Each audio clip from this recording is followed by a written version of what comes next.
The other thing is the Eagles' wide receiving core has been banged up. A.J. Brown missed a bunch of games. Devontae Smith had concussion. Both of them are expected to play. You add in Saquon Barkley and Jalen Hurts. Eagles struggled mightily early. There was that was a mess early. Have they started to figure things out, do you think? Yeah, well, they've been forced to kind of pivot and run the offense through different players. AJ Brown should be back. Devontae Smith, I believe, is still in the concussion protocol, so he might be cleared, but he still needs to get over a couple of hurdles before he does get himself back on the field from that hit that he took. But without those two guys, the offense is basically run through Dallas Goedert, the tight end, and Saquon Barkley in the backfield. They've had to construct a very different offense.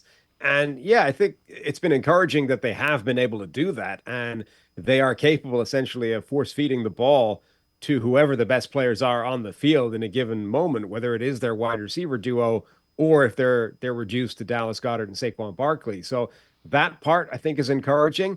Jalen Hurts has made an absolute ton of mistakes so far this season. He's leading the league, I believe, in turnover-worthy play rate, putting the ball in harm's way essentially more often than any quarterback in football. That has to change if this team really does want to be a contender. But yeah, I think it has been slowly moving in the right direction for them. All right. When you look at this, obviously, 1-4, the Browns need a win desperately. What does it look like for them to get a win against a Philadelphia Eagles team in Philly? I mean, their defense, I think, needs to play well, needs to take advantage of those Jalen Hurts mistakes. But obviously, the offense is where all the focus is, and they need a mistake-free game. They've shown that it might not be explosive, it might not be devastating, but they can at least score. They can at least make some plays happen, but they can't take them away by mistakes and penalties and getting beat on the offensive line. So it's going to take a game where the entire unit tries to avoid the types of mistakes that they've had so far this season. It plays a much cleaner brand of football. Have you been surprised at all the missed tackles and the defense of the Browns' inability to stop the run? That's got to be concerning when you got Jalen Hurts and Saquon Barkley up next on the schedule. Yeah, I think it's definitely been an issue. Last season, the defense, even though it was playing spectacularly, was always a little bit boom or bust. And I think it is potentially a side effect of the type of aggressive defense that they play is you're going to give up some big plays.